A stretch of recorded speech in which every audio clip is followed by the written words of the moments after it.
जिन लोगों की कुंडली में गुरु सप्तम स्थान में है, वो नवीन वस्त्रों का दान स्वयं अपने हाथों से नहीं देना चाहिए। इसे लाल किताबों में बताया गया है कि नवीन वस्त्रों के साथ सुख भी प्रवाहित हो जाती है। वैसे जरूरतमंद लोगों को अपने हाथों से दान देना अच्छा माना जाता है। इससे शनि का अशुभ प्रभाव दूर होता है। कहते हैं कि शरीर निरोग होता है। कुछ लोग तो इसी मान्यता के आधार पर अपने पहने हुए वस्त्र को दान करते हैं। इसे टोटके पर भी आजमाया जाता है।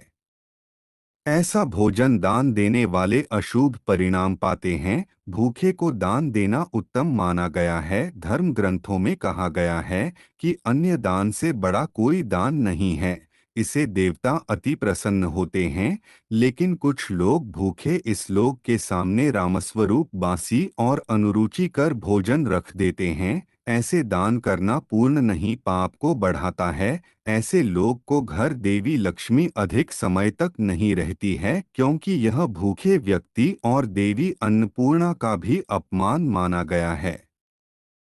नरक से मुक्ति के लिए शास्त्रों में बताए गए हैं। यह उपाय धार्मिक पुस्तकों का दान भी तब आपको बढ़ाता है। गीता में बताया गया है कि ऐसे व्यक्ति को गीता का ज्ञान मत दो जिसके इसमें आरुषि हो या सुनने की इच्छा ना रखता है। इस प्रकार धार्मिक पुस्तकों का दान भी ऐसे लोग को नहीं देना चाहिए जिनकी धर्म में रुचि ना हो। नास्तिक व्यक्ति को ऐसे पुस्तक का दान देंगे तो वह उससे ज्ञान लेने की बजाय आप मानपूर्वक कहीं रख देगा। इससे पुण्य की बजाय पाप बढ़ेगा। इसलिए धर्म और उन्नति की कामना रखने वाले को धार्मिक पुस्तकों का दान किसी धार्मिक व्यक्ति को ही देना चाहिए। इसके अलावा सुख समृद्धि चाहने वाले को नुकीली चीजें का निदान करने से बचना चाहिए, ऐसे मान्यता करती है। तो दोस्तों, आपको जानकारी कैसी लगी कमेंट करके अवश्य बताएं। फिर मिलते हैं एक नई और ताजा एपिसोड में। तब तक के लिए नमस्कार। जिन लोगों की कुंडली में गुरु सप्तम स्थान में है, वो नवीन वस्त्रों का दान स्वयं अपने हाथों से नहीं देना चाहिए। इसे लाल किताबों में बताया गया है कि नवीन वस्त्रों के साथ सुख भी कि इस मंत्र का जाप करने से मनुष्य के भीतर उत्पन्न हो रहे सभी डर दूर हो जाते हैं और दिमाग शांत होता है, जिससे अच्छी नींद आती है।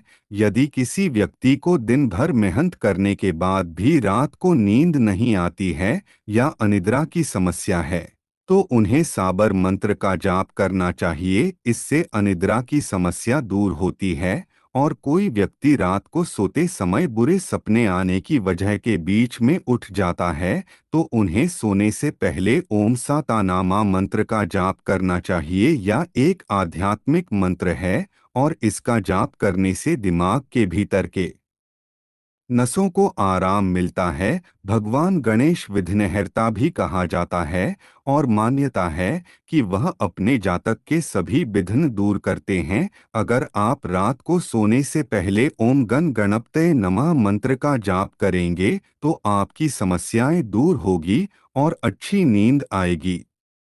और दोस्तों, दूसरा भूलकर भी नहीं करना चाहिए। इन चीजों का दान माना जाता है धन के लिए अशुभ। दोस्तों, वीडियो शुरू करने से पहले आप सभी दर्शकों से एक छोटी सी ऋतु व्यस्त करना चाहेंगे। अगर आप चैनल पर पहली बार आए हैं और इसी तरह रोजाना तंत्र मंत्र और उपाय से संबंधित जानकारी प्राप्त करना चाहते हैं, तो अभी हमारे चैनल को सब्सक्राइब कर लीजिए, जिससे आपको प्रतिदिन इसी तरह की जानकारी अपडेट मिलती रहेंगी।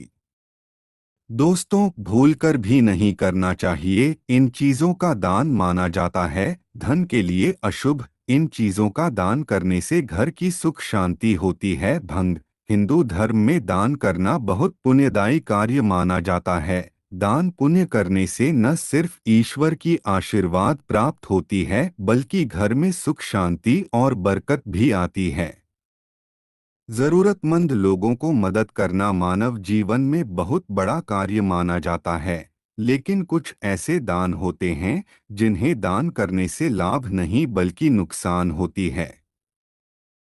कि इस मंत्र का जाप करने से मनुष्य के भीतर उत्पन्न हो रहे सभी डर दूर हो जाते हैं और दिमाग शांत होता है, जिससे अच्छी नींद आती है। यदि किसी व्यक्ति को दिन भर मेहनत करने के बाद भी रात कई समस्या का सामना करना पड़ता है, विभिन्न ग्रंथों और पुराणों में वह गरुड़ हो या पद्म पुराण, इनमें पात्रों का दान करना बहुत बड़ा उत्तम माना गया।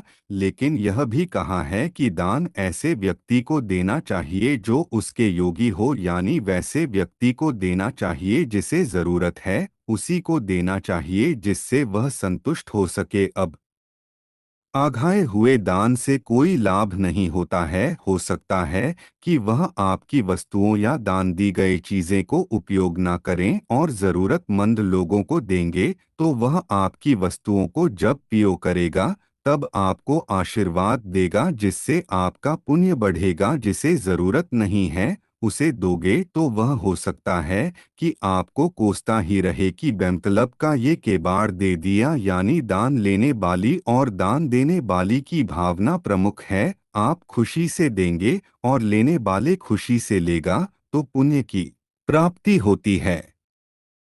नाराज हो जाती है लक्ष्मी माता। मान्यताओं के अनुसार झाड़ू अलक्ष्मी को दूर करने वाली है और देवी लक्ष्मी को घर लाने वाला है। इसलिए बहुत लोगों धनतेरस के शुभ अवसर पर झाड़ू खरीदता है। कहा जाता है कि धन समृद्धि के लिए झाड़ू को ऐसे जगहों पर रखना चाहिए जहां आने जाने वाले लोगों की नजर न पड़े। जहां तक दान की बात है तो दान स्वरूप किसी को भी अभी झाड़ू दान नहीं देना चाहिए। ऐसी लोग मांगता हैं कि इससे बरकत चली जाती है, यानी लक्ष्मी रूठ जाती है, धन की समस्या होती है।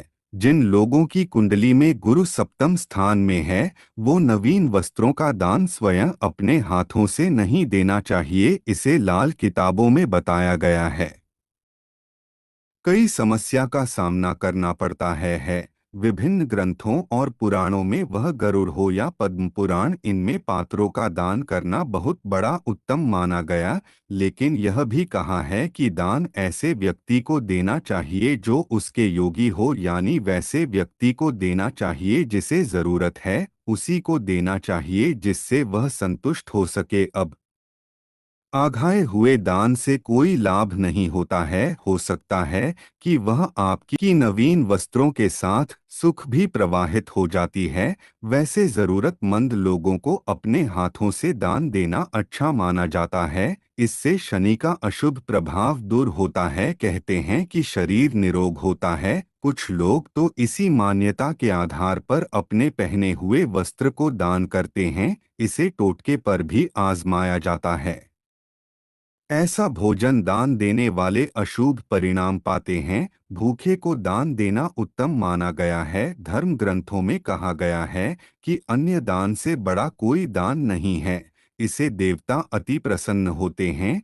लेकिन कुछ लोग भूखे इस लोक के सामने रामस्वरूप बासी और अनुरुचि कर भोजन रख देते हैं। ऐसे दान करना पूर्ण नहीं, पाप को बढ़ाता है। ऐसे लोग को घर देवी लक्ष्मी अधिक समय तक नहीं रहती है, क्योंकि यह भूखे व्यक्ति और देवी अन्नपूर्णा का भी अपमान माना गया है। नरक से मुक्ति के लिए शास्त्रों में बताए गए हैं। यह उपाय धार्मिक पुस्तकों का दान भी तब आपको बढ़ाता है। गीता में बताया गया है कि ऐसे व्यक्ति को गीता का ज्ञान मत दो जिसके इसमें आरुषि हो या सुनने की इच्छा ना रखता है। इस प्रकार धार्मिक पुस्तकों का दान भी ऐसे लोग को नहीं देना चाहिए जिनकी धर्म में रुचि ना हो। नास्तिक व्यक्ति को ऐसे पुस्तक का दान देंगे तो वह उससे ज्ञान लेने की वजह आप मानपूर्वक कहीं रख देगा। इससे पुण्य की वजह पाप बढ़ेगा। इसलिए धर्म